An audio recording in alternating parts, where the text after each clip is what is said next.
Azam Ishaq. He is a pharmacist and he's working in the UAE. Again, the UAE. He is 38.5 years old and has 11 years of experience. So commendable work experience. You have spent a lot of time in this profession already, and you are still young. From the point of view of immigration, you might have seen that the way they have designed the system, it is it's somehow encouraging younger applicants. So by saying that, I'm not suggesting that you're old, but they start deducting points from age 30. There is a comprehensive ranking system where points are allocated on various factors.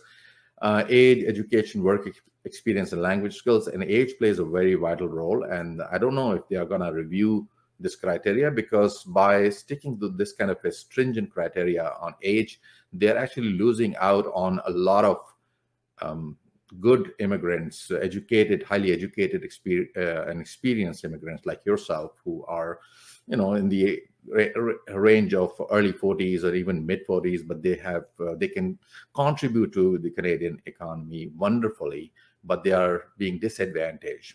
But having said that, a lot of people who are being disadvantaged because of any factor such as age or sometimes educational qualification, even, because I've seen that sometimes you have everything in order, but since you don't have a master's degree, you are losing out. You're losing points, and the pass rank, which is usually hovering around 460 to 470, you end up getting lower score, and you end up not being able to get selected under the mainstream federal skilled worker program.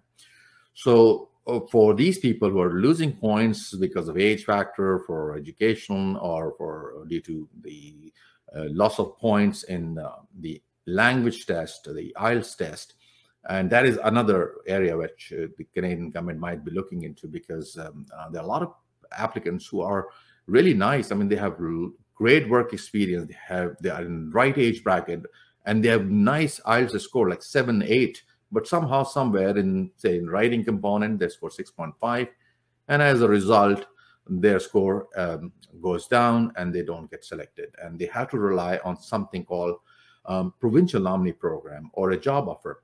Job offer, in my point of view, is something very, very difficult, next to impossible in my point of view, because the employers are usually not interested in hiring people from overseas unless you are working in a profession that is in very, very high demand. And so the employer is unable to find someone from within Canada.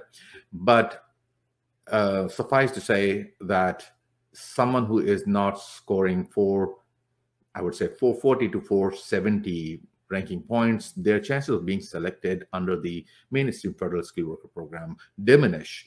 And that is where they have to rely on provincial programs. So look into it. If, unfortunately, your profession is not in demand anywhere, then you might not stand very good chances. Then you might have to look into other options. Like, a lot of people, they come to Canada on student visa, they upgrade their qualification and they apply for immigration, but that's not possible for many people. So what I'm trying to say is that you have to look into it from all angles, and let's see if you succeed. If you would be interested in setting up a consultation with us, our team actually set aside time specifically for people who are not making it through due to any reason, and search an option for them. So we'll be happy to do that. Hope that answers the question, Azam.